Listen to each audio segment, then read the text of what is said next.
ஓம் சக்தி. நல்லா இருக்கணும்னா என்ன வேணும்? மனசு வேணும், மழை வேணும். முக்கியமாக இளநீரில் அபிஷேகம் செய்வதற்கு என்னன்னா, அறிவியல்ல ஒரு எச்சரிக்கை கொடுத்துருக்காங்க. இந்த வெப்பம் அதிகமானால் நிலைமை என்ன ஆகும் அப்படின்னு சொல்லியிருக்காங்க. வெயில் கொல்லும்ன்றாங்க. வெயில் கொல்லக்கூடியது அப்படின்னா நீங்க யோசிப்பீங்க, நான் தான் ஏசி வச்சிருக்கேனே, கொடை வச்சிருக்கேனே, கார் வச்சிருக்கேன். அப்படி கிடையாது. நம்ம உடம்புக்கு ஏற்ற உஷ்ணம்னு ஒன்று இருக்கு. அது அதிகமாகும் போது என்னென்ன பிரச்சனை வரும்போது டீஹைட்ரேட் ஆகும், அப்புறம் சுகர் குறையிறது, பிபி ஃப்ளக்சுவேட் ஆகுறது. அது மட்டும் இல்லை, இப்போ ஆராய்ச்சியில் ஒன்று கண்டுபிடிச்சிருக்காங்க, ஹார்ட் அட்டாக்.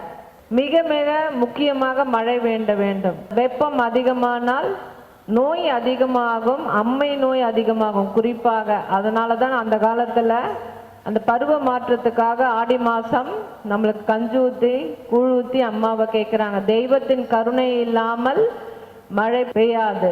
அம்மாவோட ஆசியூரில் கடைசியில் ஒன்று சொன்னாங்க, அருளை கேளு அப்படின்னா பொருளை மட்டுமே கேட்கின்ற நாம் இப்பொழுது அம்மாவிடையும் கெஞ்சி கூத்தாடி அருளாக மழை தர வேண்டும். அதனால் விவசாயம் பெருக வேண்டும், தொழில் வளம் வர வேண்டும், தண்ணீர் பிரச்சனை எல்லாம் தீர்ந்து தாகம் தீர்ந்து நாளும் அம்மா கருணை காட்டணும்னு சொல்றேன். மரக்கன்று நட்டாதான் மழை வரும்.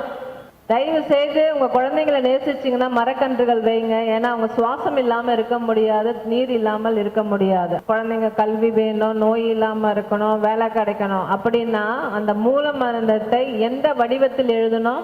சதுரம். உங்க வீட்டோட ஷேப் என்ன? சதுரமோ ரெக்டாங்கிளோ, 4 பக்கமும் கவசம்.